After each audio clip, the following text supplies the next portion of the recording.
Sidibé di sous-préfet arrondissement bu Ngoy. Donc par rapport ak question bi nga posé aussi dama ciy profiter rek di ginnaaw bi ma leen nuyoo aussi nuyu bu baax a baax sëriñ bi ak ñi mu àndal di rafetlu bu baax a baax vraiment acte bi nga xam ne moom la sëriñ Moustapha Mbacké posé mu nekk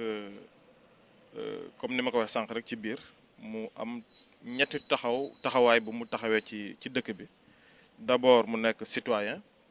ensuite mu nekk chef religieux mais également mu nekk membre conseil économique social et environnemental donc boo jëlee ñett yooyu noonu cër bu ci nekk rek véritablement war na mën a am taxawaay bu mu ci am te alhamdulilah aussi bi mu comprendre loolu ba tax moom mu jóg ak ses moyens mu ñëw jàppale li nga xamante ne ni mooy appelu chef de l'État muy ñu fexe ba nu ñuy boole suñuy doole pour mën a xeex li nga xam ne moo fi tudd coronavirus Covid 19 bi muy ñëw it mu ànd ak ay nitam ñu mën ci ràññee également maître Diong moom it indi contribution am donc contribution yooyu yëpp boo ko xoolee ni sama ginnaaw dafay wane ne véritablement aussi am na lu bëri lu ñu jël ci seen moomeel bu ñu indi pour partager ko aussi ci population bi.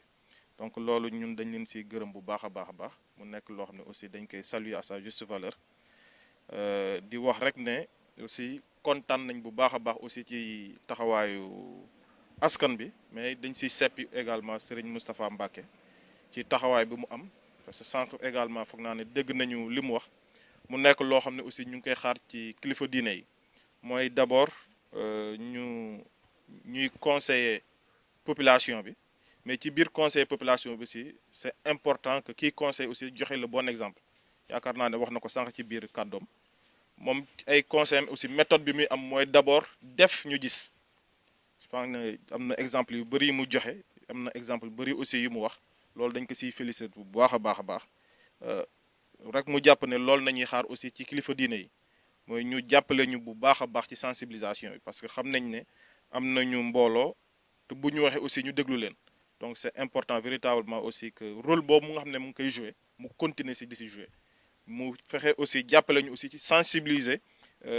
ay naataangoom it ñoom it gën a dugal seen loxo ci mbir mi xam nañ ne ñu ngi ci mais du tee aussi véritablement aussi ñu sensibiliser leen ñu mën ñoo jàppale bu baax a baax parce que comme ni mu ko waxee bu fi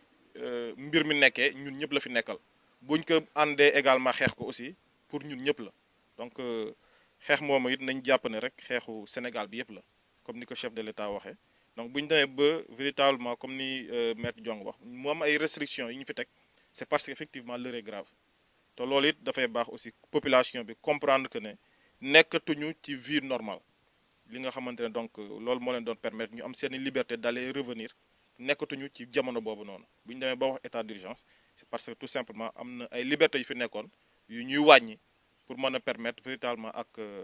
xamante ne ni mooy maladie bi donc daal loolu mooy li nga xam ne bëggoon naa ko ci wax mais di insister encore une fois di remercier bu baax a baax sëriñ bi ak maître Diong ci acte bi nga xam ne moom nañ def sànq ni merci beaucoup.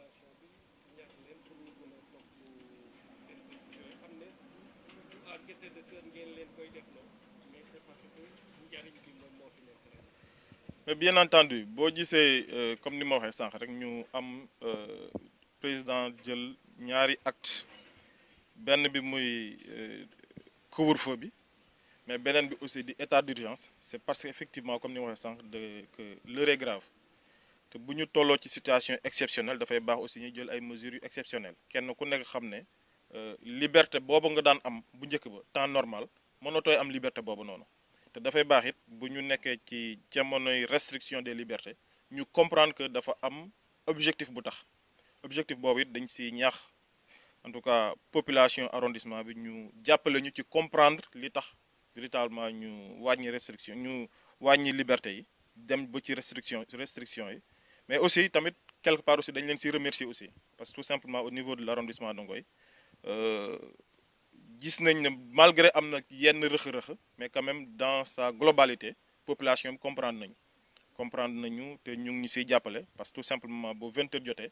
boo duggee ci dëkk yi di nga gis ne véritablement aussi population bi respecté nañ ko donte le nag am na ay poches yoo xam ne gis nañ fa résistance te chaque fois bu ñu gisee résistance wala ñu dégg résistance aussi du ñu hésiter woo gendarmerie mu dem véritablement aussi amener la population aussi à respecter les mesures qui ont été édictées.